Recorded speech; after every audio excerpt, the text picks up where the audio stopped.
All right, y'all. Thank you for watching. Welcome to the channel. Today I'm going to be doing a review on the Tanchjim Zero, different than the 7 Hertz Zero and the Truth Ear Zero, which are both very good options. This one's about 15 bucks, and I think it's decent. The short version of this review is that if you're into vocalist and not into bass, then you may really enjoy this set for 15 bucks. I'm going to compare it to a few other options that we have out there that are in that budget kind of set and tell you what kind of tips I liked with them. They work just fine with an Apple dongle, and I think they are a decent option under $20. So thank you for watching. Appreciate you guys tuning in. If you haven't subscribed yet, please do. In this channel, I review audio equipment and do kind of how-to videos to help you try to get the most out of your hi-fi equipment. And in this video, I will be going over the Tanchjim Zero and a few other options that I have on the desk here. So I hope you enjoy. Okay, so this is the Tanchjim Zero. It doesn't look like much because it really is not much. It feels kind of plasticky. It feels lightweight. You'll notice that I do have spring tips on these because this is what I found to sound the best. And I'll be talking about that later when we talk about specifically the Chus and why the Chus might be the best option for the dollar amount. But back to these, the build quality is not great. They do come with some tips. So you get 2 bags of tips, and essentially what it ends up coming down to is you get some of these. It's got like the little heart area in the middle there, and these were the biggest ones that I found that I get. So for me, having big ear canals, these were the only ones that really gave me a good seal. What's weird is that this set is tuned pretty neutrally. The bass is not super pronounced, so I thought I would like these. But the issue is when you put these into them, then the bass does become more pronounced, but everything else becomes weird. I think there's probably some bleed over that happens with it, and it's just not really a good time. And I was about to give up on them, and then I decided to try these. I think these were the ones that I actually use. These are the biggest ones that they give you in the box, and they're very wide bore, and I didn't get a great seal with them, but it actually sounded better in its own way. So instead of trying to get this to be a balanced set, I think you have to look at these like this is a vocalist centric, something like K-pop or orchestral, anything open and airy. If you're on a budget and you're into that kind of stuff, this might be the option for you. If you have smaller ear tips, so I listened with these and I really enjoyed them with these, and they worked just fine. The issue was that I could tell I wasn't getting quite the seal that I wanted, which is why I tried the spring tips, which came off of my Chus, and these do the best for me tone wise. And the difference is that this seems to, it doesn't give you a whole lot of bass. In fact, it even takes away a little bit of the bass. But what it does do is add a little bit more openness, airiness. Vocalists become very crispy and clean, but like very pleasant. There's almost like a warm sparkliness to them, which I've never heard before in a $15 set. So I'd say if you like vocalists, you like lighter stuff, you're not listening to hip hop, you're not listening to heavy rock, it's not extremely complicated music, maybe some light pop kind of stuff. It works very well for vocalists like a Whitney Houston, something like that. If you don't have a lot of money, you really enjoy that kind of music, I think this is a good option for you. But the thing is that the Chus still exist. I'm sure most of you are pretty familiar with them. The build quality is way better on this. It feels better in the hand. This is actually made out of metal instead of, this may look metallic on camera, but and it may even be aluminum. I don't know, but it feels very plasticky. It's extremely light. It's like it's barely even in your hand. The cable is this one that I've used before that I really don't like. It's a very, I think this is like basically the definition of the cheapest cable that you can possibly get. If you're really price conscious, this is $15 versus like the $20 for the Chu, so you may save a little bit of money on these. But the issue is this. The issue is that, so for $15 you get these, and you can make these tips work. But if you buy the Chus, it's a better quality construction. They come with spring tips out of the gate, but this is what's weird is that the Chus I don't think are really tuned in a way where the Chus sound that great with them. So when you listen to the Chus with the spring tips, it's almost too much treble. It becomes a little bit sharp, kind of rough in the upper mids. The bass sounds weird. It doesn't sound great. you're better off using something like, if you don't want to buy third party tips, then you'd buy something, you try to use something like this if you have it from a different set of IEMs, which brings out the bass and it evens out the mids and they sound way better with it. But if you don't have that, then I don't think the Chus sound all that great with the way that they are tuned. But when you add something like the bigger bass ones here, you actually get, I think, a way more balanced sound, but it becomes kind of warm, kind of laid back. You get more bass. It's just kind of like it's like a pair of shoes that fits you comfortable. And it's not the highest performance one, but it's really comfortable to wear. And that's what it becomes. But until you do that, using the spring tips, it's a little bit much. But if you already have a set of these are not tuned all that differently from them. If you listen to them back to back, they actually sound pretty similar.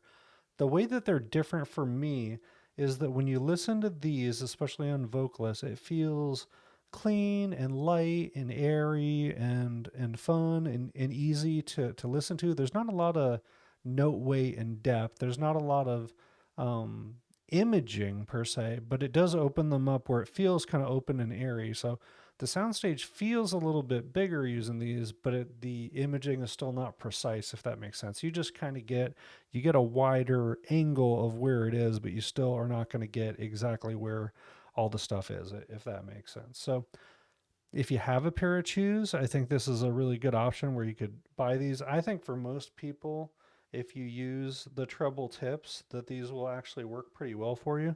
And I enjoyed how they sounded, but again, I just didn't get the greatest seal out of them. So I'd say try buying these if you're into that kind of music. To buy them, try them, and if you need to, you can later, buy yourself another set of tips if you need to. But there's a good chance that you won't need to do that. That it's fine out of the gate for that kind of thing.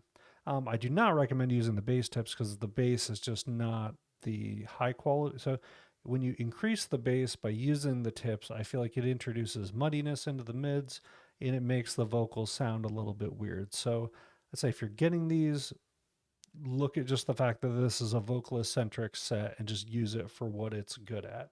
I included a couple other options here as well. We have the current value King in the 20-ish dollar range, which is the 7 Hertz Zero, which is right here. And this one, it feels more substantial. I mean, just look at it. So this is your 7 Hertz Zero, and this is, so like you get a real detachable cable with this. With this, it's all built in. This feels like thin and plasticky, and this is still plasticky, but it's very robust and big. Like it just has a sense of mass when you put it on your head and quality that this doesn't. And like what I said in the video, I absolutely love these at the price point. But the issue is that unless you put some foams on this, which tend to tame the upper mid some, even though they offer excellent soundstage and imaging and all that stuff, it's not always pleasant to listen to in the upper mids. You can hear a lot of clarity, but it's kind of like my 560S headphone in that when you do it, when you listen to it, there are times where it feels a little grating or a little bit almost like metallic, like it's a little bit much. It doesn't always sound amazing, but and these don't sound better for sure. I mean, spoiler alert, they do not sound better than the 7 Hertz Zero. They're definitely not a better set all around. The 7 Hertz Zero can do stuff with bass. It can do all kinds of imaging, different options with different genres. It can do, vocals, but it can also do more complicated music if you need it to. These guys are more of a one-trick pony in my opinion, but they do what they do very well. And I'd say for purely vocals, for technical performance, these probably are kind of similar to each other.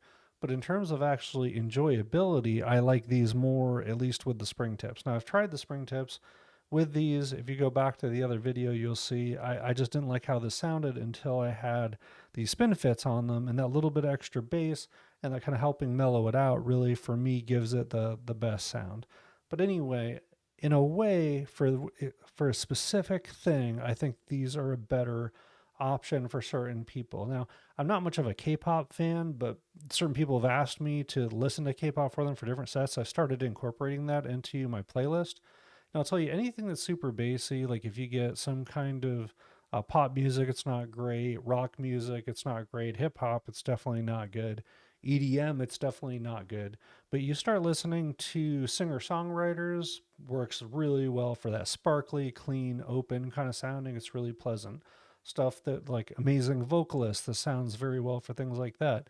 For things that are like complicated orchestral tracks, once you do that and you open up the mids and the highs, I feel like because it's not doing so much in the bass, it gives it more room to breathe, and you're actually able to get really decent performance if you're into orchestral tracks like movie soundtracks and things like that, where there's a lot of instruments going on. These are actually a reasonable option using the treble tip. So it kind of depends on what you're into, but there's a case to be made that if you're a specific kind of person, that you may listen to this instead of the 7 Hertz Zero. This is a big brother here that is also made by Tanchjim.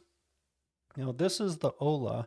I'm going to be doing a separate review eventually on it, but the reason I put that here is that, I mean, you can tell these guys are in the same kind of product family, and this is a bigger brother and something that I bought, and I bought it basically specifically because it says it's waterproof. I'm going to be doing a review to kind of go over that and see if that's actually true, because so many people want to use these for working out, and I usually advise not to because they don't have any kind of protection from sweat and things like that, where if these are waterproof, then these should. So as you see here, they do have the foams on them, and the reason that they have the foams on them is that these guys are like really sharp, and the higher end, like they really come at you. The treble is really sizzly on these, but I do enjoy listening to them, and they compare to the Tanchjim Zero in the sense that these are, I'll just say they're a less enjoyable set to listen to because they're not so kind of clean, airy, easy to listen to. Just kind of,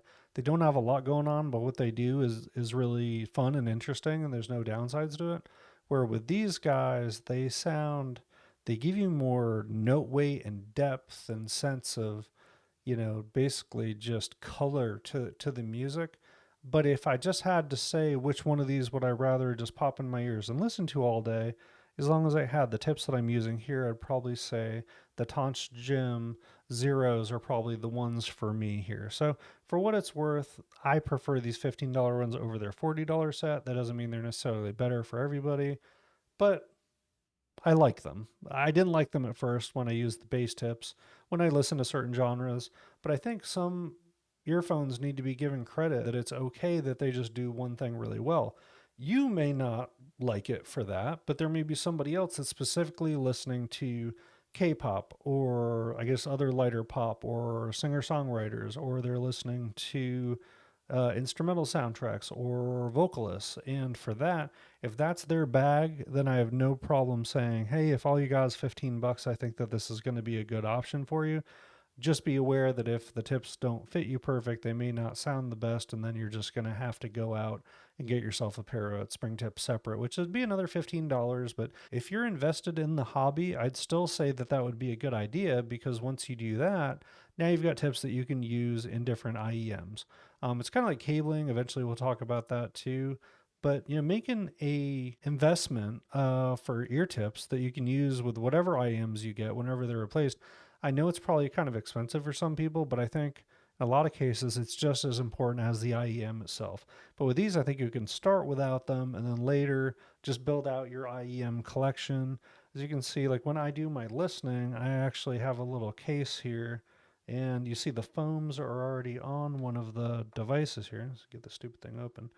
But I'll listen with a few different options. So I'll try stuff with the spin fits. I try it with the spring tips. I try it with the E-series tips. I try it with the Elasticide. I forget what they're called. I try it with a few different ones, but I try different things to see how it sounds. And I can tell you that there's some IEMs that have sounded to me like garbage when I first grab them out. And then after you change your tips, you get a really pleasant sound out of it. But some IEMs are going to need a little bit more openness and treble, and some are going to need more bass and be adjusted. Everybody's ears are a little bit different, so it may be good for you to kind of get your options together for this if you can afford it, to buy a few different ones. Or maybe there's just some generic set from AliExpress that you can get, which I have not found yet, but if there is, you might try some different sets, just to get different tips that sound a little bit different.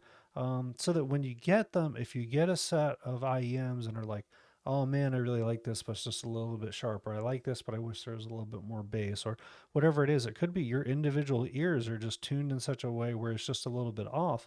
Once you make that adjustment, you may get exactly the sound quality that you're looking for. And that's been my experience with a lot of IEMs, is that exactly that happens, is that I don't love it, but then I find the right tips and stuff for them and I get it set up and then it just sounds great. But if I hadn't had those other tips as an option, I never would have figured out that I could like them a lot, but they just needed that minor tuning adjustment that trying different tips will allow you to do. The only other thing I wanted to talk about, I just broke out the S12s because, so for you guys that are kind of, you're buying $15 or $20 IEMs, you're not spending a ton of money on this stuff, or maybe it's a lot of money for you, but you're kind of wondering like, hey, if I was to buy something that was $100 or $150, like what exactly am I getting out of that? Like what is so great about that? Why would you, spend a bunch of extra money for something like this? I'll show you kind of side by side, um, especially with the 7 hertz here. You can see, so this is a set of S12s. Look at the size of it, and this is your Tanchjim Zero. Built-in thin cable, kind of plasticky, all this. This is like a gunmetal gray, a real metal. These are just some pancake tips that I found that worked great for me. But I mean, if you look at the thickness of the cable, this cable feels extremely high quality in the hand. In terms of listening to them, so as I was saying, that for $15, this can kind of do one thing well, and if you like that, then you'll probably be happy with them. This set basically does everything well. So when I wrote down some notes on it, and essentially what it came down to is that if it's a bassy track, it'll give you bass. If you need openness and airiness, it'll give you openness and airiness. It gives you crispy highs, it gives you deep lows, it gives you lots of detail, it gives you soundstage and imaging. So all these things that it gives you, and if it's your first set of IEMs, you may not notice that kind of thing. But as you go through and you listen and your ears become attuned, you'll start to notice like, oh man, I really like these, but when I pop on the whatever's something else, I get more of this other thing that I really enjoy. And I wish that I didn't have to do the two. I could just kind of really look at just the part of it that I really enjoy in this one, and then I don't have to buy a separate set, but it just does everything really well. When you start to get into this kind of price range and you pick the right IEM, you can start getting into something that essentially can do everything that you need it to do all day. And if you're looking for a comparison on the higher end, if you're familiar with what an S12 sounds like, where it gives you that crispy and clean and it's really kind of bright and sparkly, when you use these, you get a little glimpse into that, but you just don't get any of the bass that goes with it. You don't get as good imaging and soundstage and all these different things. But if you wanted a starter into, see, most of the really cheap ones out there, why this one is interesting is that they're more bass focused. There'll be a heavy V signature. This feels more neutral and more clean, and if anything, a little bit treble focused, which I think there's a lot of people out there that would enjoy that more than they do a V-shaped signature. But again, it all depends on what kind of music you listen to. So I hope this was helpful. I just wanted people to know how this sounded and what it's like. If you're kind of looking at those $15 or $20 sets, why this might be one that you would want to look at, please leave a comment. Like the video, anything you can do to help me out, I would greatly appreciate that. So hopefully you got some value out of the video, you enjoyed it. If there's any questions I can answer, please leave them below in the comments, and I will talk to you soon.